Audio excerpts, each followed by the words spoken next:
आप लोगों के बीच में थोड़े समय को ध्यान में रखते हुए कुछ विषय को आप लोगों के सामने रखना चाहता हूँ। थोड़े समय होगा तो भी परमेश्वर का वचन कार्य साधक है।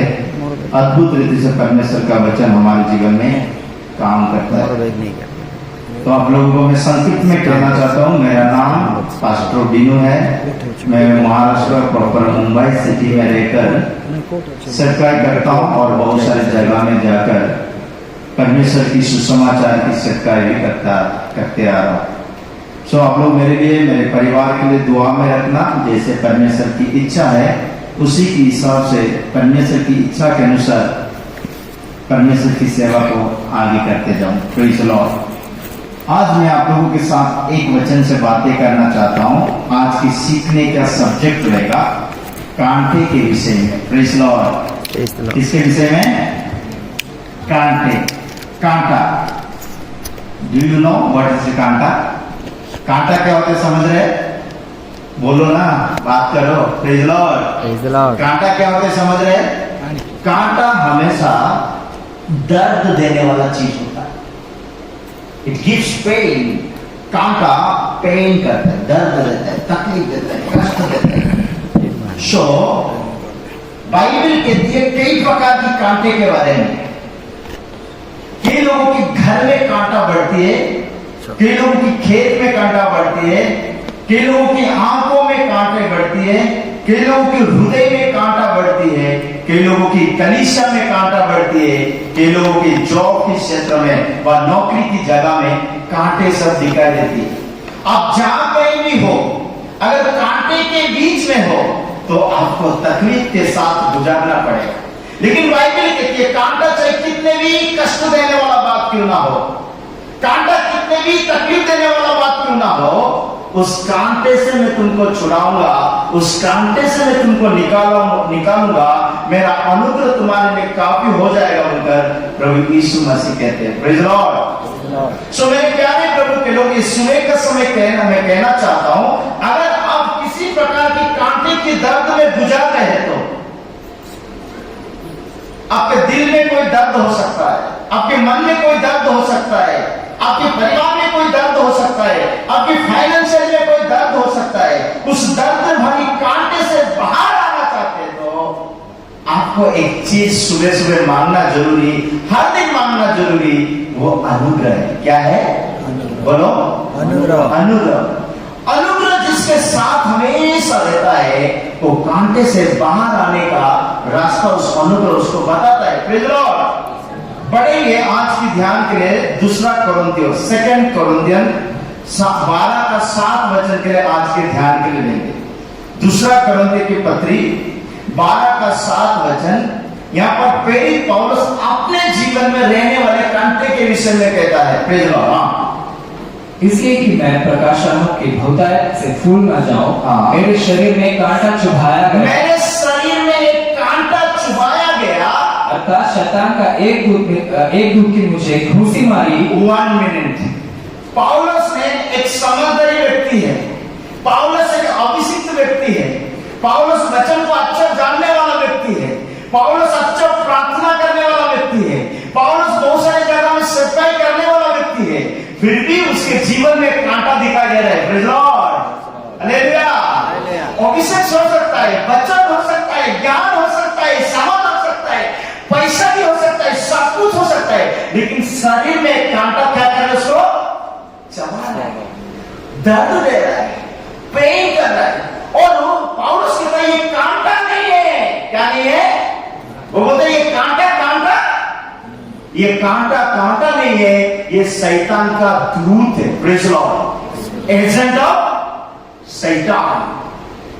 कांटा नहीं है। Thorn is not a thorn, it is the thorn of agent of शैतान। माने आपके जीवन में, मेरे जीवन में जो दर्द देता है, जो कांटा है ना, वो कांटा नहीं है, वो शैतान का दूत, तकलीफ देने वाला दूत। सो मेरे प्यारे प्रभु के लोग, मैं आप सबके सामने कहता हूं, ये कांटा जो पौलुस के शरीर में चबा रहा था, पौलुस इतना प्रार्थना करने के बावजूद भी, पौलुस इतना वचन लिखने के बावजूद भी, पौलुस इतने उपवास रहने के बावजूद भी अगर उसके जीवन में सताने वाला कांटा बढ़ रहा है तो वो समझ गया ये जो दर्द मुझे मिल रहा है, ये जो कांटा मुझे चबा रहा है, ये कांटा नहीं है, ये शैतान का दूत है।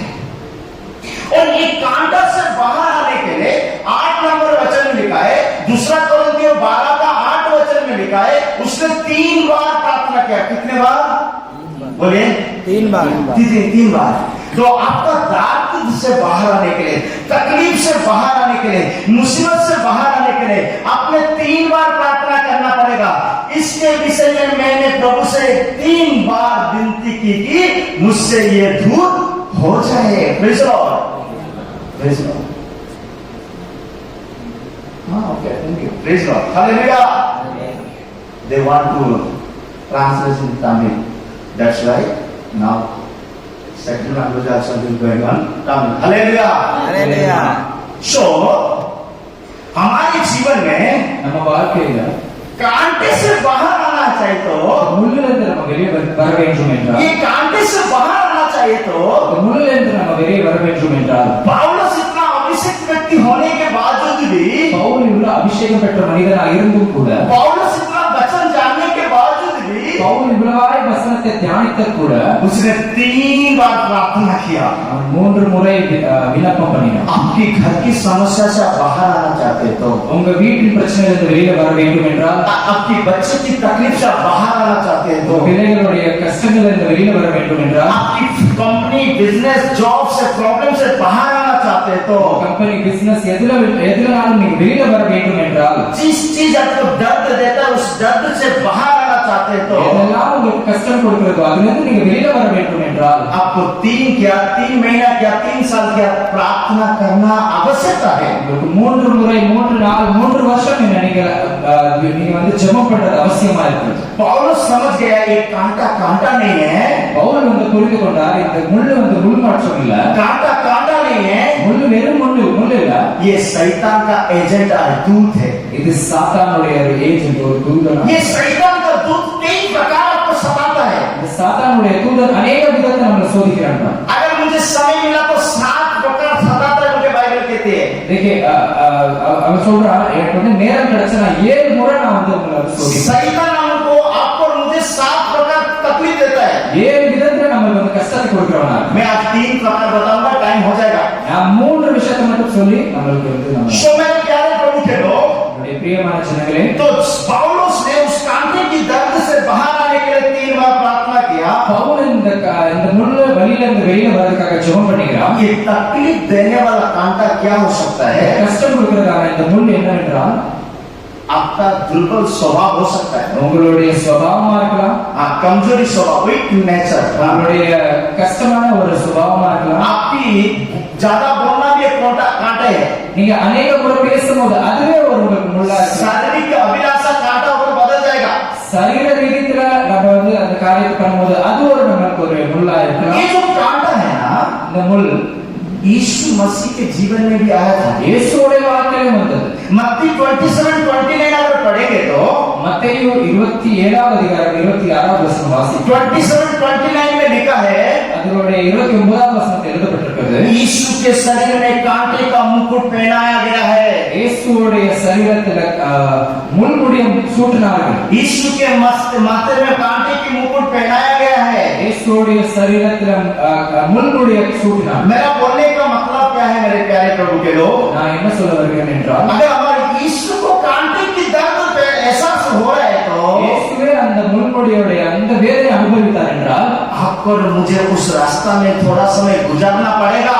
நீங்களும் நான் அந்த வழியில கொஞ்ச நாள் நம்ம போக வேண்டியது அவசியமா இருக்கு. उस कांटे को सामना करना पड़ेगा। அந்த முள்வெளியை நம்ம வந்து கொஞ்ச நாள் நம்ம வந்து सिकनेस एक कांटे के समान आएगा, बीमारी एक कांटे के समान आएगा, வியாதி ஒரு முள் மாதிரி நம்மளுடைய முன்னாடி வரலாம். कर्जा एक बीमारी के समान कांटे के समान आएगा। நம்மளுடைய அந்த லோன் வந்து நமக்கு ஒரு முள்முடி மாதிரி வரலாம். एक कई प्रकार की निराशा के कांटा के समान हमारे जीवन में बढ़ते रहेगा। अनेक விதமான சோர்வு ஒரு முள்ள போல நம்மளுடைய வாழ்க்கையில வரலாம். एक बात बताऊं क्या? ஒரு காரியத்தை சொல்லவா? ध्यान देंगे, கவனிங்க. बाइबल कहती है வசனம் சொல்கிறது, हाँ बाइबल कहती है வசனம் சொல்கிறது, आप जिसको अच्छा इंसान बोल रहा है, நீ யாரை நல்ல மனுஷன் என்று சொல்கிறாயோ, ध्यान दीजिए, आप जिसको अच्छा इंसान बोल रहा है யாரை நல்ல மனுஷன் என்று சொல்கிறாயோ, वो सबसे खतरनाक कांटा बोल के बाइबल कहती है। அவன் இருக்கிறதுலே ரொம்ப ஒரு கொடூரமான ஒரு மனுஷன், கொடூரமான இல்ல அவன் முண்டு கொடூரமான முள்ளா. அப்படி சொல்லுங்க प्रेज लॉर्ड हालेलुया। हाँ सो सिर्फ वो कहता है, वो क्या कहता है, वो कहता है जिसको तुम अच्छा इंसान समझ रहे हो, யாரை நல்ல மனுஷன் என்று பார்க்கிறீர்களோ, जिसको तुम अच्छा इंसान बोल रहे हो, யாரை நல்ல மனுஷன் என்று சொல்கிறீர்களோ, वो अच्छा इंसान नहीं है, அவன் நல்ல மனுஷன் இல்ல, वो एक खतरनाक कांटा है, कांटा कांटा। அவன் ஒரு பெரிய கொடூரமான ஒரு முள்ளா இருக்கான். हाँ मीका 7:4 में लिखा है, மீகா 7வது அதிகாரம் 4வது வசனம். मीका 7:4 में लिखा है, மீகா 7வது அதிகாரம் 4வது வசனம் சொல்லப்பட்டிருக்கிறது. हाँ वचन हाँ पढ़िए। हालेलुया। हाँ देखिए, उनमें से जो सबसे उत्तम है, प्रेज़ लॉर्ड, उनमें से जो सबसे उत्तम है वो कटीले झाड़ के समान दुखदाई है, जो सबसे सीधा है वो कांटे वाले बाढ़ से भी बुरा है। प्रेज़ लॉर्ड, जिसको हम सीधा समझ रहे, उत्तम समझ रहे, सरल समझ रहे, वो कांटे से भी दुखदायक वस्तु है। யாரை நம்ம நேர்மையா பார்க்கிறோமோ, யாரை நம்ம ஒரு சரியான முறையில நடத்துவான்னு பார்க்கிறோமோ, அவங்க ஒரு முள்ளை விட ரொம்ப கொடூரமா இருக்காங்க.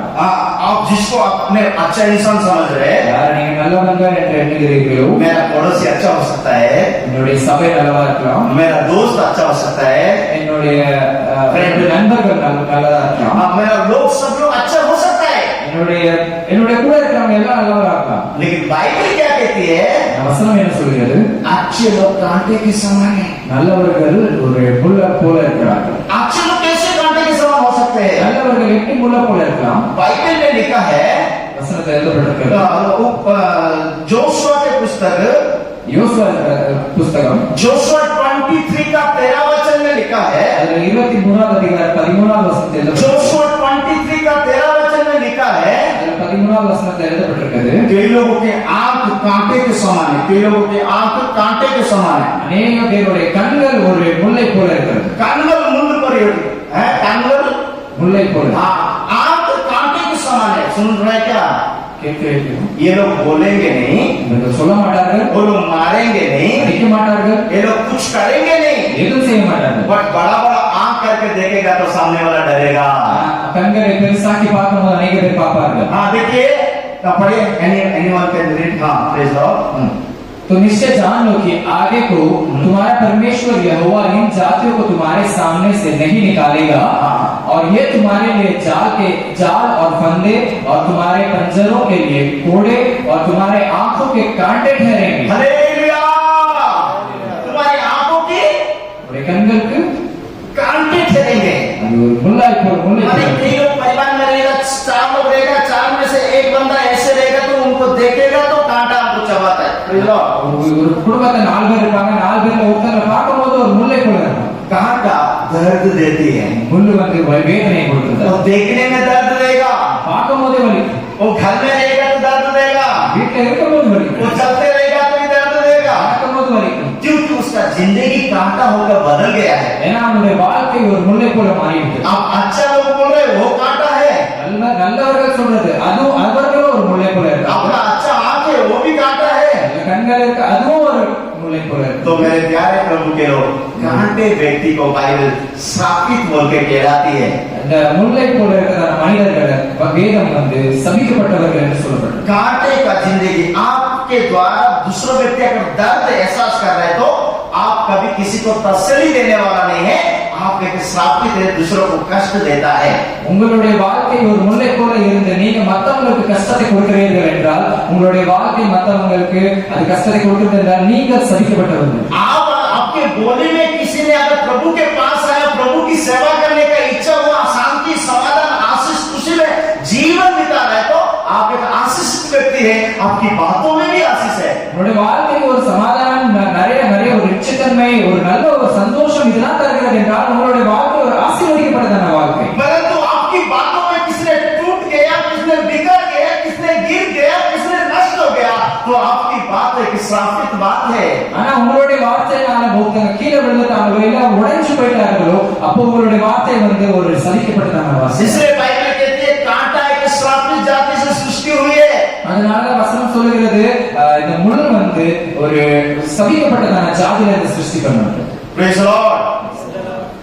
तो कांटा कैसे हमारे जीवन में काम करता है? இந்த முள் நம்மளுடைய வாழ்க்கையில் எப்படி செயல்படுகிறது? कैसे हमारे जीवन में कांटा बढ़ता है? எப்படி நம்மளுடைய வாழ்க்கையில அது இன்னும் பெருசாகும்? ये कांटा क्या है? இந்த முள் என்னது? पौलुस तो समझ गया ये शैतान का दूत बोल के समझ गया। பவுல் வந்து இது சாத்தானுடைய தூதன் என்று புரிந்து கொண்டான். लेकिन शैतान का दूत किस रीति से हमारे अंदर आता है? அவன் எப்படி நம்மளுடைய வாழ்க்கையில வரான்? हाँ, ये शैतान का दूत ये कांटा कैसे हमारे अंदर आके बढ़ता है? சாத்தானின் தூதன் அதாவது அந்த முள் எப்படி நம்மளுடைய வாழ்க்கையில வந்து அது வளர்கிறது? नंबर 1, அதாவது कांटा बोलने से முள் என்று சொன்னால் किसको बोला जा सकता है? எதை சொல்கிறது? नंबर 1, அதாவது आलसी लोग एक एक कांटे के समान उनके बाइबल कहती है। ஒரு லேசி பீப்பிள் அவங்க வந்து ஒரு முல்லை போல இருக்காங்க. आलसी लोग சோம்பேறி एक कांटे के समान। அவர்கள் ஒரு முல்லை போல இருக்காங்க. हाँ, नीति वचन 24 का 30 और 31 में लिखा है। நீதிமொழிகள் 24வது அதிகாரம் 30வது வசனம் 31வது வசனம் எழுதப்பட்டிருக்கு. हाँ, प्रोवर्ब्स 24, 30, 31 में लिखा है। मैं आलसी के खेत के पास से मैं आलसी के खेत के पास से होकर गया और निर्बुद्धि मनुष्य के दाग की बारी के पास से होकर जाता था। और एक मूर्ख व्यक्ति के दाग की अंगूर की खेत में होकर जाता था। तो क्या देखा कि वह सब कहीं कटीले पेड़ से भर गए। क्या भर गया? क्या भर गया? काटीले पेड़ माने कांटे के झाड़ पौधा सब बढ़ गया। किसके खेत में? आलसी के खेत। अभी आलसी सोया रहेगा तो खेत में गेहूं आएगा। ஒரு சூழ்நிலை படுத்திருந்தா அப்படின்னா அவனுடைய அந்த இதுல வந்து ஒரு வளர்ச்சி வருமா? हाँ, आलसी सोया रहेगा तो क्या आम आ जाएगा? அதுல ஒரு மாங்காய் முளைக்குமா? हाँ, अगर आलसी सोया रहेगा तो उसको जैकफ्रूट आएगा। ஒரு சோம்பேறி படுத்திருந்தா என்றால் அவருடைய இதுல வந்து பலாப்பழம் வருமா?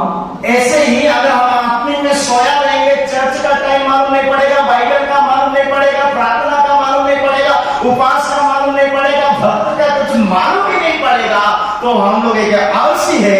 ये आलसी दर्द देने वाला कांटा को जीवन में बढ़ा रहा है। நாமளும் அதே போல இருந்தால் என்றால் நம்மளுடைய வாழ்க்கையில எப்ப ஜெபிக்கணும், என்ன பண்ணணும், ஏன் செய்யணும் எதுவும் தெரியாம இருந்தால் நம்மளுடைய வாழ்க்கையில அந்த சோம்பேறித்தனம் நம்மளுடைய வாழ்க்கையில வேதனையை தருகிறதா? एक कांटा बढ़ जाता है। ஒரு முள் முளைச்சு வரும்போது उसी वचन में लिखा है அதே வசனத்தில் சொல்லப்படுகிறது दीवार को तोड़ देती है। அது வந்து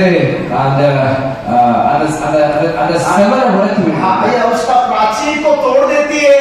அந்த செவரை உடைத்து விடுகிறது. मतलब आपके जीवन की जो प्रोटेक्शन है वो नष्ट हो जाएगा। அதாவது உங்களுடைய வாழ்க்கையில இருக்கிற அந்த ப்ரொடெக்ஷன் அது உடைத்து விடுகிறது. बाइबल कहती है आलसी व्यक्ति का प्रोटेक्शन नष्ट हो जाती है। வசனம் சொல்லுகிறது ஒரு சோம்பேறியுடைய ப்ரொடெக்ஷன் வந்து உடைக்கப்படுகிறது. जब उसकी प्रोटेक्शन नष्ट हो जाएगा, அவனுடைய ப்ரொடெக்ஷன் உடைக்கப்படும் பொழுது जंगली जानवर, जंगली सोच, जंगली विचार, जंगली क्रिया अंदर आकर उसको विनाश कर देगा। அநேக விதமான தேவையில்லாத காரியங்கள் அவனுடைய வாழ்க்கையில அவனுடைய மனதுல வந்து அவனுடைய வாழ்க்கையில நஷ்டமாக்கி விடுகிறது. बाइबल क्या कहती है? வசனம் என்ன சொல்கிறது என்றால் नीति वचन 20 का 4 वचन में लिखा है நீதிமொழிகள் 20வது அதிகாரம் 4வது வசனத்துல आलसी कुछ भी कमा नहीं पाएगा, सिर्फ भीख मांगेगा बोल के लिखा है। ஒரு சோம்பேறி எதையும் அவனுடைய வாழ்க்கையில அனுபவிக்க மாட்டான், ஆனா எப்பவுமே வந்து அவன் வந்து ஒரு பெக் பண்ணுவான் அப்படின்னு சொல்லுவான். तो 20:4 प्रोवर्ब्स 20:24 आलसी मनुष्य शीत के कारण हल नहीं जोतता। आलसी मनुष्य शीत लग रहा है, ठंडी लग रहा है, बारिश हो रहा है, अभी जाने का नहीं, थोड़ा समय में आलसी मनुष्य शीत के समान हल नहीं जोतता है, खेत नहीं करता है। इसलिए कटनी के समय वह भीख मांगता और कुछ नहीं पाता। काटने के समय क्या मांगेगा? 5 किलो चावल लोगो लेगा। அப்ப அறுப்புள்ள நேரத்துல அவன் என்ன பண்ணுவான், அவன் வந்து பிச்சை கேட்டு 5 கிலோ சாதத்தை கொடுப்பான். मैं शॉर्टली कहना चाहता हूँ, நான் உங்களுக்கு சொல்ல விரும்புறேன், मैं शॉर्टली कहना चाहता हूँ, நிச்சயமா ஒரு காரியத்தை சொல்ல விரும்புறேன். अगर आप किंवा मैं अगर आलसी की आदत में जी रहे तो हम एक कांटा है। நீங்களும் நாளும் சோம்பேறியான வாழ்க்கை வாழ்றோம் என்றால் நம்ம ஒரு முள்ளா இருக்கிறோம். काम करने का तो आया होगा, வேலை பார்க்க வந்திருக்கலாம், लेकिन हम काम को काम के तरीके से नहीं करेंगे, सेवा को सेवा के तरीके से नहीं करेंगे, वचन को आपके आलसी है। வேலையை வேலை மாதிரி செய்யாமல், ஊழியத்தை ஊழியத்தின் மாதிரி செய்யாமல், வேற எந்த ஒரு காரியத்தை அதுக்கு எப்படி பண்ணணுமோ அது பண்ணாமல் நீங்க பண்ணீங்கன்னா அது ஒரு அது ஒரு அது ஒரு அது ஒரு என்ன சொல்ல, और praise Lord, hallelujah. Hallelujah. Bible कहते तुम कांटे के बीच में रहते हो। நீங்கள் ஒரு முள்ளுக்கு நடுவுல இருக்கிறீங்க। हाँ, मुल्लू के नடுவுல இருக்கீங்க। प्रेज लॉर्ड, आप कांटे के बीच में, நீங்க முள்ளுக்கு நடுவுல, हाँ, यानी कि तमिल इनकमिंग आउटगोइंग இல்ல, கொஞ்சம் கொஞ்சம் प्रेज लॉर्ड, हालेलुया, हालेलुया। हम कांटे के बीच में, एजिकल 2:6 में लिखा है, एजिकल 2:6 में लिखा है, எசேக்கியேல் 2ஆம் அதிகாரம் 7ஆம் வசனம், हाँ, एजिकल 2:6 में लिखा है, எசேக்கியேல் 2ஆம் அதிகாரம் 6ஆம் வசனத்தில் எழுதப்பட்டிருக்கிறது, हाँ, तुम कांटे के बीच में वास करते हो, நீ வந்து முள்ளின் மத்தியில வாசம் செய்கிறவர்கள், फिर भी तुम डरने का नहीं। ஆனாலும் நீ பயப்படாதே। हाँ, चलो पढ़िए प्लीज। हे मनुष्य के संतान, हे मनुष्य की संतान, तू उससे ना डरना, तू उससे ना डरना, चाहे तुझे कांटों, हाँ, ऊंट कटारों और बिच्छुओं के बीच में रहना पड़े, हाँ। तो भी उसके वचनों से ना डरना। हाँ। यद्यपि वे विरोधी घराने के हैं, तो भी ना तो उसके वचनों से डरना और ना उनके मुंह देखकर तेरा मन अच्छा हो। यहाँ पर लिखा है तुम कांटों के बीच में और बिच्छू के बीच में रहता है, बाइबल कहती है। நீ முள்ளுக்கு நடுவுலயும் அப்புறம் தேளுக்கு நடுவுல நீ இருந்தாலும் நீ பயப்படாத। अब पहले कांटे के बारे में बताता हूँ। முதலாவது நான் வந்து ஒரு முள்ளை பத்தி ये சொல்றேன்। आलसी लोगों के बीच में हम रहते होंगे, இந்த சோம்பேறிகள் நடுவுல நம்ம இருக்கலாம், ये तकलीफ देने वाला के बीच में हम होते होंगे, இந்த கஷ்டத்தின் மத்தியில நம்ம இருக்கலாம், लेकिन आप कल आलसी नहीं बन जाना, ஆனா நீங்களும் அதே போல ஆயிடாது। आप कांटा होकर बदल नहीं जाना, நீங்க முல்லை போல மாறி விடாதீங்க, आपका प्रार्थना को नष्ट नहीं कर देना, ஜெபத்தை வீணாக்கி விடாதீங்க, आपकी आत्मिकता को कांटा में बदल नहीं देना। உங்க ஆவிக்குரிய வாழ்க்கையை நீங்க வந்து வீணாக்கி விடாதீங்க। कांटे के बीच में रहेगा तो भी आपको कांटा कुछ नहीं करेगा। நீங்க முள்ளுக்கு நடுவுல இருந்தா கூட அந்த முள் ஒன்றும் செய்யாது। दूसरा शब्द लिखा है, அடுத்த வார்த்தை, हाँ, सेकंड शब्द, तुम बिच्छू के बीच में रहते हो। நீ வந்து தேளுக்கு நடுவுல இருக்கிற, इसका अर्थ क्या है? அதோட அர்த்தம் என்ன? हाँ, बिच्छू के बीच में रहते हो लिखा है। தேளின் மத்தியில் நீ இருக்கிற। बिच्छू कहां से मारता है? தேள் எப்படி அதை அடிக்கும்? उसकी कांटा किधर है? बिच्छू का कांटा किधर है? அதோடைய முள் எங்க இருக்கிறது? पिन्नाड़ी, पीछे है। பின்னாடி। हाँ, पीछे रहता है उसका कांटा। किधर रहता है? हाँ, मतलब हाँ, सुनिए, मतलब அதோட அர்த்தம் என்றால், हाँ, माने हम ऐसे लोगों के बीच में रहते, वो हमारे सामने कुछ बोल नहीं पाएगा, हम जाने के बाद पीछे से मारेगा। அதாவது நம்ம இருக்கிற அந்த நேரத்துல மனுஷங்க நமக்கு முன்பாக எதுவும் சொல்ல மாட்டார்கள், நம்ம போனதுக்கு அப்புறமா பின்பாக அவர்கள் பேசுவாங்க। बाइबल में ये सामने प्रेज लॉर्ड, नमस्कार, हालेलुया, आमीन, जीसस बोलेगा, पीछे से आपके बारे ठोस मारेगा, पीछे से आपको टांग खींचेगा, पीछे को आपको निंदा करेगा। वो बिच्छू के बीच में आप और में रहते हैं। முன்னாடி இருக்கும்போது praise Lord, ஆமென், ஹalleluya சொல்லுவாங்க, ஆனா பின்னாடி உங்களை பத்தி அநேக விஷயத்தை பேசுவாங்க, அவங்க வந்து ஒரு முல்லை போல உங்களை வந்து இது பண்ணுவார்கள்। तो सो मेरे प्यारे प्रभु के लोग, हम आलसी की आदत से बाहर आ जाना है சோம்பேறி என்ற தன்மை விட்டு வெளியே வரணும்। और हमको एक अच्छी जिंदगी साथ प्रभु के संग चलना है। நம்மளும் இயேசு கிறிஸ்துவோட நல்ல வாழ்க்கை வாழணும்। हम कांटे के समान ना होते हैं, एक सुगंध फूल के समान जीना है। நம்ம ஒரு முல்லை போல இல்லாம ஒரு சுகந்த வாசனை தருகிற ஒரு பூவை போல நம்ம வாழணும்। प्रभु के नाम की स्तुति हो। இயேசுவின் நாமத்துக்கு मैं शॉर्ट कर रहा हूँ, प्रेज लॉर्ड, मैं शॉर्ट कर रहा हूँ। நான் சின்னதா சொல்ல விரும்புகிறேன்। दूसरा नंबर कांटा क्या है? இரண்டாவது அந்த முள் என்னவென்றால், कुटिल लोगों के रास्ता में कांटा रहता है, लिखा है कुटिल। ரொம்ப கொடூரமான இருக்கிற மனுஷங்களுடைய வாழ்க்கை। Praise Lord. पहला नंबर कांटा कौन है? लेजी लोग, आलसी लोग एक कांटा है। முதலாவது வந்து ஒரு சோம்பேறித்தனமா இருக்கிற மக்கள்। दूसरा कांटा कौन है? இரண்டாவது कुटिल, कोडुरमान लोग। கொடூரமான மனுஷன்। कुटिल लोग एक कांटे के समान है। கொடூரமான மனுஷங்கள் அவர்கள் ஒரு முல்லை போல இருக்கிறார்கள்। एक कुटिल का अर्थ क्या है? இந்த கொடூரம் என்பதற்கு அர்த்தம் என்ன? आपको काम कराएगा, உங்களை வேலை வாங்குவார்கள், लेकिन आपका काम का रेस्पेक्ट नहीं करेगा, वही कुटिल है। ஆனா நீங்க செய்கிறதான வேலைக்கு ரெஸ்பெக்ட் தர மாட்டார்கள்। और इसमें कुटिल व्यक्ति जिधर भी जाएगा उसका रास्ता पूरा कांटे से भरा रहता है बोलकर बाइबल कहती है। அதனால இந்த மாதிரியான மனுஷங்க எங்கெல்லாம் போறார்களோ அது எல்லாம் அந்த பாதை ஃபுல்லாவே ஒரு முல்லை போல தான். नीति वचन 22 का 5 वचन पढ़ेंगे तो நீதிமொழிகள் 22வது அதிகாரம் 5வது வசனத்தை வாசிப்போம். नीति वचन 22 का 5 वचन में लिखा है, நீதிமொழிகள் 22வது அதிகாரம் 5வது வசனத்தில் எழுதப்பட்டிருக்கிறது, कुटिल लोगों के मार्ग कांटे से भरा रहता है। கொடூரமான மனுஷங்களுடைய மார்க்கம் எல்லாமே வந்து ஒரு முள்ளினால் நிரப்பப்பட்டிருக்கிறது. पढ़िए, टेढ़े मनुष्य के मार्ग में कांटे और फंदे रहते हैं, टेढ़े मनुष्य के मार्ग में फंदे और कांटे रहते हैं, परंतु जो अपने प्राणों की रक्षा करता वह उनसे दूर रहता है. टेढ़ा इंसान एक कांटा के समान है।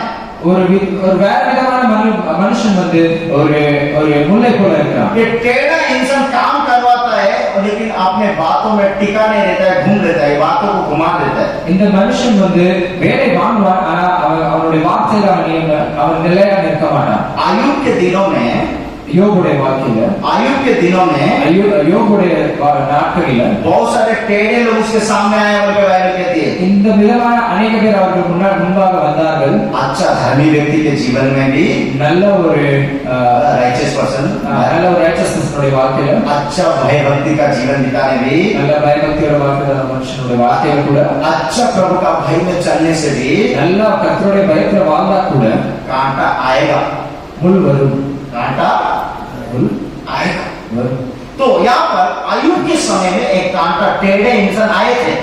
யோபுடைய நாட்களில் கூட இந்த மாதிரியான மாறுபாடான மனுஷர்கள் வந்தார்கள்.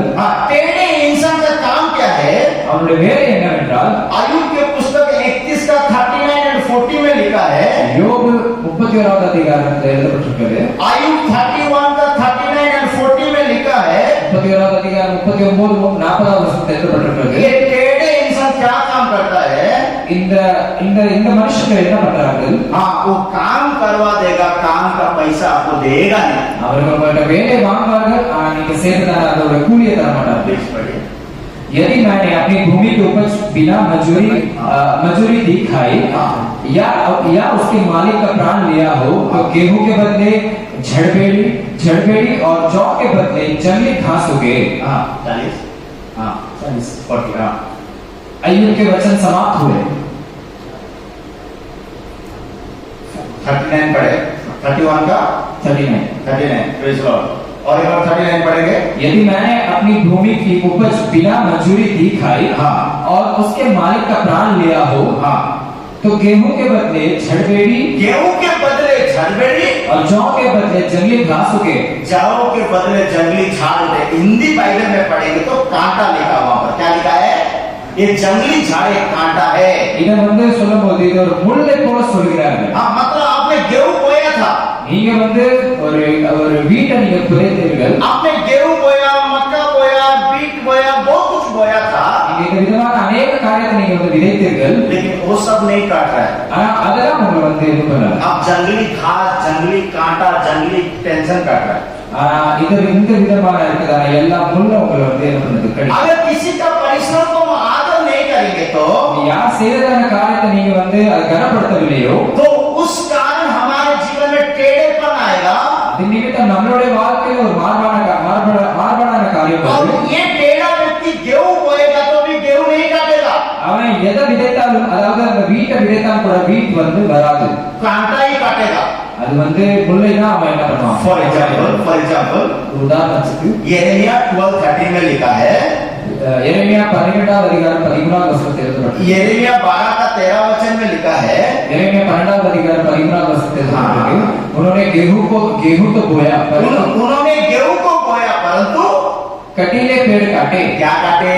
அதே அர்த்தங்கள் कांटा काट रहा है। அவர்கள் ஒரு முல்லை அறுக்கிறார்கள். बोया तो गेहूं, அவங்க விதைத்தது வந்து ஒரு வீட்டை விதைத்தார்கள், बोया तो गेहूं, வீட்டை விதைத்தார்கள், लेकिन काट रहा है कांटा।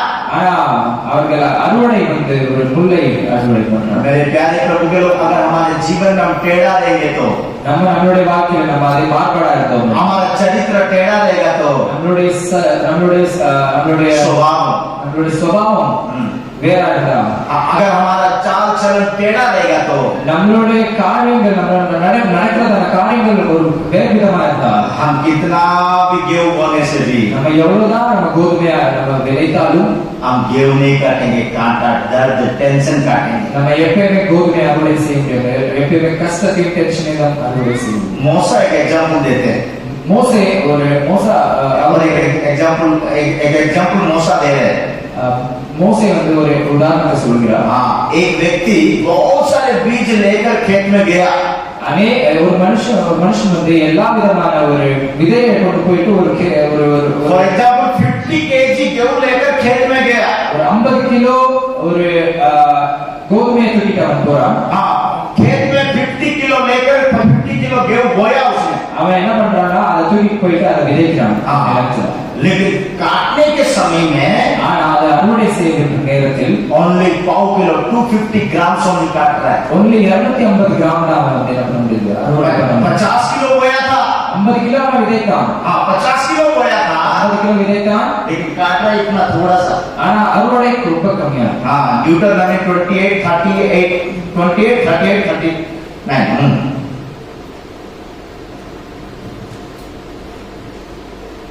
ड्यूटरनॉमी 28:39. हाँ,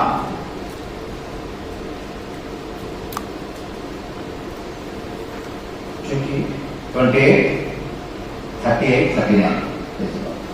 तू खेत के बीज को बहुत सा ले जाएगा, खेत को बहुत सारे बीज लेके जाएगा, परंतु उपज थोड़ी सी बटोरेगा. थोड़ी सी बटोरेगा थोड़ा ही संचय करेगा. हाँ, क्योंकि टिड्डियां उसे खा जाएंगी. टिड्डियां उसे खा जाएगी. तो दाख की बारियां लगाकर उनमें काम तो करेगा. हाँ, परंतु उसकी दाख का मधु पीने ना पाएगा. नहीं पीने पाएगा. वरन फल भी तोड़ना ना पाएगा. हाँ, क्योंकि कीड़े उनको खा जाएंगे. कीड़े उनको खा जाएंगे. मेरे बोलने का मतलब अगर हम टेढ़ा का जिंदगी जिएंगे, वाक्य வாழ்ந்துகின்ற हम कितने भी कमाएगा तो भी எவ்வளவுதான் நம்ம வந்து சம்பாதிக்கலாம். एक टीटियां डॉक्टर हो सकता है. இந்த காரியங்கள் ஒரு एक कीड़ा डॉक्टर हो सकता है. இந்த விதமான காரியங்கள் ஒரு டாக்டரா இருக்கலாம். ये टेंशन हो सकता है. அது டென்ஷனா இருக்கலாம். ये वकील हो सकता है. அது ஒரு வக்கீலா இருக்கலாம். और पुलिस हो सकता है. கிட்ட வாங்கிட்டு போனதான மனிதர்கள் திரும்ப கொடுக்காம இருக்கலாம். इसलिए बोया था गेहूं, लेकिन काट रहा है कांटा. அவர்கள் விதைத்தார்கள், ஆனால் அவர்கள் அறுவடை வந்து முள்ளா இருக்கிறது. इसलिए टेढ़े दिल से जीवन नहीं बिताना. அதனால நீங்க வந்து உங்களுடைய வாழ்க்கை வந்து மார்பான வாழ்க்கையை வாழாது. कुटिलता को परमेश्वर पसंद नहीं करते. நீங்க ஆண்டவர் வந்து கொடூரத்தை விரும்புறது இல்லை. नीति वचन में एक वचन लिखा है, நீதிமொழிகள்ல ஒரு வசனம் எழுதப்பட்டிருக்கு. परमेश्वर कुटिलता से घृणा करता है. ஆண்டவர் கொடூரத்தை விரும்புவதில்லை. ये कुटिलता किसी जानवर में इतना नहीं दिखाई देगा, मनुष्य में बहुत ज्यादा आजकल दिखाई देता है. இது மனிதர்களை பார்க்க முடியாது, அதாவது விலங்குகளை நம்ம பார்க்க முடியாது, மனிதர்களை நம்ம பார்க்கலாம். इसलिए मेरे प्यारे प्रभु के लोग, हमारे जीवन में कुटिलता को निकालना व टेढ़े आदत को निकालना. அதனால என்னுடைய பிரியமான ஜனங்களே, உங்களுடைய வாழ்க்கையில் இருந்த அந்த கொடூரத்தையும் இந்த மாதிரியான காரியத்தை தூரம் பண்ணுங்க. डायरेक्ट शैतान आएगा तो आप गले पकड़ के ऐसे मार के फेंक देगा. சாத்தான் நேரா வந்தா நீங்க கழுத்தை பிடிச்சு நீங்க தூக்கி வீசிடுவீங்க. डायरेक्ट कांटा लगा तो उसको अपने ऐसे निकाल के ऐसे जला कर फेंक देगा. உங்களுடைய காலுக்குள்ள நுழை தட்டினா நீங்க உடனே எடுத்து அதை தூக்கி வீசிடுவீங்க. लेकिन आलसी होकर आपके शरीर में कांटा आएगा तो आपका शरीर का आग में झोंकेगा क्या? ஆனா நீங்க ஒரு சோம்பேறியா இருந்து உங்களை நீங்க வந்து அந்த மாதிரி காரியத்தை நீங்க பண்ணுவீங்களா? टेढ़ा बनकर खुद को कुटिल बनाकर टेढ़ा बनकर खुद के अंदर शैतान बन रहा है, वो कांटा को जलाएगा क्या? நீங்க ஒரு கொடூரமான மனுஷனா இருந்து இந்த மாதிரியான ஒரு முள் உங்களுடைய வாழ்க்கையில வரும்போது அதை நீங்க வந்து என்ன பண்ணுவீங்க? आज दाऊद क्या कहते मालूम है? டேவிட் என்ன சொல்றாரு என்றால், हमारे जीवन में सारे पाप से जय पाना है. நம்மளுடைய வாழ்க்கையில் இருக்கிற எல்லா பாவத்திலும் நம்மளுடைய ஜெயத்தை பெறணும் என்றால் सारे कांटा रहना है तो सारे कांटा से जय पाना है तो எல்லா முள்ல இருந்து நம்ம வந்து ஜெயம் பெறணும் என்றால் वचन चाहिए, काफी सफिशिएंट वचन चाहिए. நம்மளுக்கு வந்து விசேஷமாக கர்த்தருடைய வார்த்தை வேணும். आपका दिल है ना, உங்களுடைய மனது இருக்கின்றால் वो दिल में ज्यादा क्या रहना चाहिए मालूम है? அதுல अनेक விஷயமான காரியம் என்ன இருக்க வேண்டும் என்றால் वचन. உங்களுடைய வார்த்தை. तो मैं दाऊद को मैंने पूछा, தாவீது இடத்தில் ஃபர்ஸ்ட் கேட்டார். मैं पूछा दाऊद को, தாவீதிடத்தில் பாஸ்டர் கேட்டார். क्योंकि दाऊद बोलता है भजन संहिता 119:11 में लिखा है, ஏனென்றால் தாவீது 119 சங்கீதத்துல சொல்றார், मेरे हृदय में वचन को रखा है ताकि तेरे विरुद्ध में पाप नहीं करूंगा. என்னுடைய மனதில் உம்முடைய வார்த்தையை வைத்திருக்கிறேன், அது நிமித்தம் நான் பாவம் செய்ய மாட்டேன். ऐसे बोलने वाला पाप कर दिया है. இப்படி சொன்னவனே பாவம் செய்திருக்கிறார். आप वचन रहेगा तो पाप नहीं करूंगा बोलने वाला व्यक्ति कर दिया है. வசனம் இருந்தால் நான் பாவம் செய்ய மாட்டேன் என்று சொன்னதான மனுஷனே பாவம் செய்திருக்கிறார். तो सफिशिएंट वचन नहीं था होगा. வசனம் என்று அவனுடைய வாழ்க்கையில பரிபூர்ணமா இல்லாம இருக்கு. सफिशिएंट वचन नहीं था होगा. பரிபூர்ணமா இல்லாம இருந்திருக்கும். खाली भजन संहिता खाली सफिशिएंट वचन नहीं होता है. சங்கீதம் ஒன்று மாத்திரமே பரிபூர்ணமான வசனம். खाली मोसेस लिखा हुआ 5 चैप्टर 5 बुक वचन नहीं होता है. மோசேயால் எழுதப்பட்டதான அஞ்சு ஆகமம் வந்து நம்மளுக்கு வந்து வசனம் மாத்திரம் இல்லை. नहीं तो ओनली 27 न्यू टेस्टमेंट का वचन नहीं होता है. 27 புதிய ஏற்பாடு நமக்கு வேறு வசனம் இல்லை. पौलुस कहता है, பவுல் சொல்றார், कोलोसियों में लिखा है, கொலோசியருக்கு எழுதப்பட்டது சொல்றார், मसीह का वचन हृदय में अधिकार से बसने दे. கர்த்தருடைய வார்த்தை நம்மளுடைய மனதில் அதிகாரமாய் நிரம்பட்டும். अधिक हमारा दिल में क्या रहना चाहिए? நம்மளுடைய மனதில் அதிகமாக இருக்க வேண்டியதான காரியம் என்னவென்றால், किसी का चेहरा नहीं, யாருடைய முகம் இல்லை, किसी का फोन नंबर नहीं, இல்லை யாராச்சும் போன் நம்பர், किसी का घर का एड्रेस नहीं, யாருடைய அட்ரஸும் இல்லை. मसीह का वचन चाहिए. கர்த்தருடைய வசனம் வேணும். मसीह का वचन है तो आपका चरित्र, आपकी जीवन, आपकी चाल चलन, आपका बैठना उठना देखना सोचना विचारना यीशु के समान बदलेगा. கர்த்தருடைய வார்த்தை நமக்குள்ள இருந்தால் என்றால் நம்மளுடைய நடைமுறைகள், நம்மளுடைய செய்கைகள், எல்லா விதமான காரியம் இயேசுவை போல மாறிடும். आलसी की कांटा को निकालना, ஒரு சோம்பேறியான அந்த ஒரு முள்ளை தூக்கி कुटिलता की कांटा को भी निकालना. ஒரு கொடூரமான அந்த முள்ளையை எடுத்து लास्ट कांटा बोल के खत्म करो, टाइम हो रहा है, 10 मिनट 8 मिनट केवल है. மூணாவது அந்த முள்ளை சொல்லி நாம் முடிக்கும். हाँ, प्रेज लॉर्ड. लास्ट नंबर कांटा है மூணாவது என்னவென்றால், वचन सुनने वाले एक कांटे बोले बाइबल में दिए. वचन सुनने वाला एक कांटा है. வார்த்தை கேட்கிறவர்களே ஒரு ஒரு ஒரு முள்ளை போல இருக்கிறார்கள். बाइबल में राजनीति कांटा के विषय में लिखा है. கர்த்தருடைய வார்த்தையில வந்து ராஜ்யத்தை பத்தி சொல்லப்பட்டிருக்கு.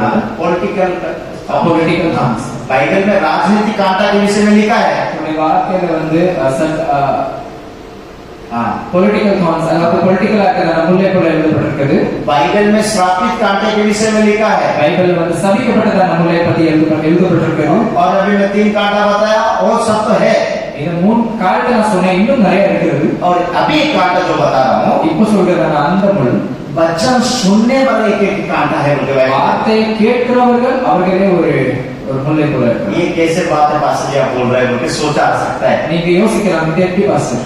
पास्टर वचन सुनने वाला कैसे कांटा हो सकता है? வார்த்தை கேட்கிறவர்கள் எப்படி ஒரு முள்ளை போல இருப்பார்கள்? बाइबल क्या कहती है उन लोगों को? வசனம் என்ன சொல்கிறது? संडे आएंगे, बुधवार आएंगे, बाइबल स्टडी आएंगे, ஞாயிற்றுக்கிழமை வருவார்கள், அப்புறம் வெள்ளிக்கிழமை வருவார்கள், सारे मीटिंग आकर वचन सुनेंगे, எல்லா மீட்டிங்க்கு வருவார்கள். लेकिन वचन के अनुसार जीवन नहीं बिताएंगे, ஆனா வசனத்துக்கு ஏற்ற மாதிரி வாழ்க்கை வாழாமல், वचन के अनुसार जीवन नहीं बिताएंगे, வார்த்தைக்கு ஏற்றபடியான வாழ்க்கை வாழாமல், वो बदलाव को पसंद नहीं करता है, इसलिए वो कांटा हो बन जाता है. அந்த மாற்றத்தை விரும்பாதபடியினால் அவர்கள் ஒரு முள்ளை போல மாறிவிடுகிறார்கள். मत्ती 13:22 वचन में लिखा है. மத்தேயு 13வது அதிகாரம் 22வது வசனத்தில் எழுதப்பட்டிருக்கு. मत्ती 13:22 वचन में लिखा है. மத்தேயு 13வது அதிகாரம் 22வது வசனத்தில் எழுதப்பட்டிருக்கிறது. वहां पढ़िए 13:22. जो झाड़ियां में बोया गया, जो झाड़ियों में बोया गया, यह वह है हाँ, जो वचन को सुनता है, जो वचन को सुनता है. मगर संसार की चिंता, बेंगलुरु की चिंता, गांव की चिंता, संसार की चिंता, मोबाइल की चिंता, सारी चिंता और धन का धोखा वचन को दबाता है. धन धन कमाना, धन कमाना, इस प्रकार की चिंता में वचन को साइड में रख के दबाता है और फल नहीं लाता. फल नहीं लाता. वो किधर बोया गया? தேங்க விதைக்கப்பட்டதான காரியம் झाड़ियों में बोया गया. झाड़ियों முள் செடியில हाँ, விதைக்கப்பட்டது. कांटे में बोया गया. அது முள்ளிலே விதைக்கப்பட்டது. वचन सुन रहे, வார்த்தை சொல்கிறது, वचन सुन रहे, வார்த்தை சொல்கிறது, लेकिन वचन को दबा के रख रहा है. ஆனா வார்த்தையை கீழே புதைத்து வைத்து. क्यों दबाना है? ஏன் புதைத்து வைத்து? नहीं, मैं गांव से इधर बेंगलुरु आया ना पैसा कमाने के लिए. पैसा पहले मेरे लिए बहुत जरूरी पैसा कमाने, पैसा चिंता, कपड़ा का चिंता, माहौल की चिंता, रास्ता की चिंता, हाई फाई चिंता, ये सारे चिंता में वचन दब जाता है तो आपके अंदर कांटा बढ़ता है, वचन नहीं बढ़ता है। நான் ஊரை விட்டு இங்க காசு சம்பாதிக்க வந்தேன், எனக்கு வந்து இப்போ என்னுடைய வாழ்க்கையை பத்தி தான ஒரு கவலை, என்னுடைய காசு சம்பாதிக்கணும் அந்த விதமான கவலை, இந்த மாதிரி கவலை இருக்கும்போது வார்த்தை வந்து கீழே அமைங்கி விடுகிறது, வார்த்தை மேல வருது। पैसा का चिंता गलत नहीं है, காசு அது வந்து தப்பில்லை। हाँ बाइबल कहती है जितना पैसा बढ़ेगा खाने वाला भी उतना बढ़ेगा, वो लिखा है। बाइबल कहती है வசனம் சொல்கிறது जितना पैसा बढ़ेगा खाने वाला भी उतना बढ़ेगा। எவ்வளவு காசு கூடுமோ அதே மாதிரி தான் மற்ற எல்லா காரியமும் கூடும்। स्वभावपदेश 5 का 10 वचन पढ़ने का जरूरत नहीं, सुन लीजिए। स्वभावपदेश इक्लेसियास 5:10 में लिखा है, इक्लेसियास 5:10 में लिखा है, 5வது அதிகாரம் 10வது வசனத்தில் எழுதப்பட்டிருக்கிறது, जितना पैसा बढ़ेगा उतना खाने वाला भी बढ़ेगा। எவ்வளவு காசு கூடுமோ அவ்வளவு சாப்பிடுறவர்களும் கூடுவார்கள்। तो इसलिए आप पैसा के कारण कांटा को मत बढ़ाइए। அதனால நீங்க காசுக்காக உங்களுடைய அந்த முள்ளை கூட்டாதீங்க। हाँ, एक कांटा आपको एक दिन दर्द दे देगा, அது ஒரு நாள் உங்களுக்கு வேதனை கொடுக்கும்। टाइम पे कांटा अगर शरीर से नहीं निकला है तो சரியான நேரத்தில் அந்த முள் வெளியே வரவில்லை என்றால் सेप्टिक हो सकता है। செப்டிக் ஆகிடும்। हाँ, टांग पांव काटना पड़ेगा, காலை வெற்றக்கூட நிலைமை வரும்। छोटी छोटी कमजोरी को तुरंत करेक्शन नहीं किया है तो சின்னதான ஒரு காரியத்தை வந்து நம்ம கரெக்ஷன் பண்ணவில்லை என்றால் वो एक दिन बहुत बड़ा बन जाएगा। அது ரொம்ப பெரிதாகிவிடும்। हाँ, छोटा सा कांटा तभी निकाल दिया तो आपको तो थोड़ा दर्द हो तो निकल गया, लेकिन वो कांटा हो तो छोटा कांटा वो अगर छोड़ दिया है तो சின்ன முள்ளை நம்ம சின்னதா இருக்கும்போது எடுத்து அதை விட்டு நம்ம இது பண்ணிட்டோம் அப்படின்னா पूरा शरीर को सड़ा देगा। அது எடுக்காம விட்டோம்னா நம்மளுடைய முழு சரீரத்தை அது நாசமாக்கிடும்। उसी तरह அதே போல हमारे जीवन में एक छोटा सा दुष्टता, நம்மளுடைய வாழ்க்கையில ஒரு சின்னதான ஒரு கொடூரமான காரியம், छोटा सा अभिलाषा, ஒரு சின்ன ஒரு ஆசை, छोटा सा पाप, ஒரு சின்னதான பாவம், छोटा सा गुप्त विचार, ஒரு சின்னதான ஒரு ரகசிய ஒரு யோசனை जीवन भर जला कर नरक में भी डाल देगा। நம்மளுடைய வாழ்க்கையை சுட்டெரித்து நரகத்தில் போட்டுவிடும்। सो मेरे प्यारे प्रभु के लोग, என்னுடைய அன்பான ஆண்டவருடைய பிள்ளைகளே, मैं किस रीति से जीवन बिता रहा हूँ? நான் எந்த ரீதியில என்னுடைய வாழ்க்கை क्या வாழ்கிறேன்? शैतान का दूत कांटा होकर मेरे अंदर बढ़ रहा है क्या? சாத்தானுடைய தூதன் ஒரு முல்லை போல என்னுடைய வாழ்க்கையில வெளிவருகிறானா? क्या मैंने देखने में किसी को दर्द हो रहा है क्या? நான் பார்க்கும்போது மற்றவங்களுக்கு ஒரு வேதனை கொடுக்கிறேனா? क्या मेरा बोलने से किसी को दर्द हो रहा है क्या? இல்ல நான் சொல்றதை வைத்து மற்றவர்கள் கஷ்டப்படுகிறார்கள்? क्या मैं कांटा है या फूल है? நான் ஒரு முள்ளா இல்ல நான் ஒரு பூவா? हाँ, कांटा हमेशा सबको दर्द देता है, முள்ளு எப்போதும் மற்றவர்களுக்கு வேதனை கொடுக்கிறது। परंतु परमेश्वर के हाथ में हम समर्पण करेंगे तो ஆனா கர்த்தருடைய கையில நம்ம ஒப்புவித்தோம் என்றால் परमेश्वर अपना अनुग्रह से हमको कृपा से उस सारे कांटा से जय देगा। கர்த்தர் தம்முடைய கிருபையினால் நம்மளை எல்லா விதத்திலும் நமக்கு வந்து ஜெயத்தை தருகிறார்। पहला पढ़ने का जरूरत नहीं, पहला तिमोथी 6:10 लिखा है, पैसा का काम ही इविल रूट को क्रिएट करना। முதல் தீமோத்தி 6வது அதிகாரம் 10வது வசனத்தில் சொல்லப்படுகிறது, காசு என்பது ஒரு தீமையுடைய ஒரு வேறு ஆகும்। पूरे कांटे की जड़ को पैदा करता है पैसा। அது வந்து ஒரு ஒரு ஒரு ஒரு பெரிய ஒரு காரியத்தை கொண்டு வந்தது। इब्रानी 12 का 15 वचन में लिखा है, எபிரேயர் 12வது அதிகாரம் 5வது வசனம் 15வது அதிகாரம் 12 का 15 वचन में लिखा है, 12வது அதிகாரம் 15வது வசனம், ध्यान से देखते रहना कि कौन सा कड़वी झाड़ तुझमें बढ़ रहा है। கவனமா பார்க்கணும் எந்த ஒரு ஒரு ஒரு முள் உங்களுடைய வாழ்க்கையில வருகிறது। सब लोग मुझे देखो अभी 1 मिनट, எல்லாரும் என்னை பாருங்கள்। बाइबल उस वचन क्या कहता है? एब्री 12 का 15 में क्या लिखा है? எபிரேயர் 12வது அதிகாரம் அதிலே 15வது வசனம்। मुझे देखो सब लोग, ये वचन बहुत जरूरी है, इसलिए मैं मुझे देखने के लिए बोल रहा हूँ। எல்லாரும் என்னை பாருங்கள்। बाइबल में लिखा, ध्यान से देखो कि तुझमें कौन सा कड़वी झाड़ बढ़ रहा है। கவனமாய் பாருங்கள் உங்களுக்குள்ள இருக்கிற வளர்க்கிறதான காரியம் என்ன। तुम देखने में इन कर रहे, टिप टॉप पे गोरा लग रहा है, स्मार्ट लग रहा है, वॉच पहना बढ़िया दिख रहा है, सही है, நான் வாட்ச் போட்டிருக்கேன், நான் நல்ல ட்ரெஸ் பண்ணிருக்கேன், எல்லாம் கரெக்ட் தான், ओके, बात गुड गुड गुड, எல்லாமே உண்மைதான்। लेकिन ध्यान से देखना अंदर कौन सा कांटा बढ़ रहा है। எல்லாம் கவனமா பாருங்க உள்ள எந்த விதமான கசப்பான வேர் உங்க முளைக்கிறது। बाइबल में लिखा disobedient is a thorn, வசனம் சொல்லுகிறது நீங்க டிசோபீடியன்ட்டா இருந்தீங்கன்னா அதுவே ஒரு முள்ளா இருக்கு। बात नहीं मानना कांटा है, கேட்கவில்லை என்றால் அதுவே ஒரு முள்ளா இருக்கிறது। आदम हवा परमेश्वर का बात नहीं माना, इसलिए कांटे के खेत में काम करना पड़ा। ஆதாமும் கர்த்தருடைய வார்த்தை கேட்காதனால அந்த அந்த அந்த அந்த தோட்டத்துல வேலை பார்த்தாங்க. disobediently, this माने आज्ञा ना मानना एक कांटा है. கர்த்தருடைய வார்த்தை கேட்காத இருக்கிறது அது ஒரு முள்ளா இருக்கு. सो मेरे प्यारे प्रभु के लोग, உங்களுடைய அன்பான ध्यान से देखना अपने आप को. நீங்க நல்லா உங்களை பாருங்க. आप किसी को देखने से बेहतर खुद को थोड़ा झांकना अच्छा है. நீங்க மத்தவங்களை பார்க்கிறதுக்கு பதிலாக நீங்க உங்களை ஃபர்ஸ்ட் பாருங்க. क्या मेरे अंदर दर्द देने वाला कड़वी कांटा बढ़ रहा है क्या?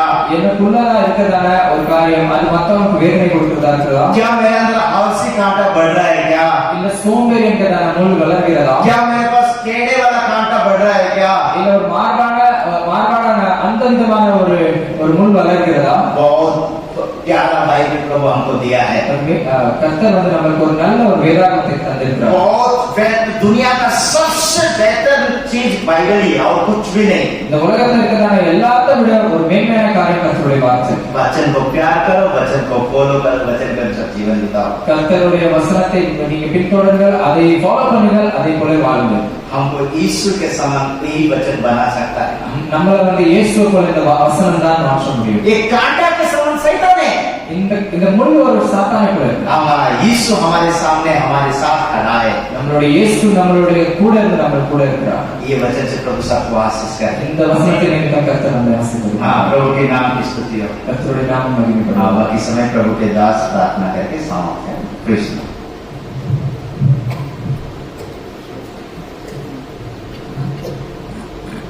Praise the Lord. God is good परमेश्वर भला है and your precious to Him. और आप उसके लिए धन्य हैं. Amen. मैं Say I'm precious to God. बोले मैं धन्य हूँ. You don't believe? आप इसमें विश्वास नहीं करते हो? Look at the cross. आप परमेश्वर के क्रूस को देखें.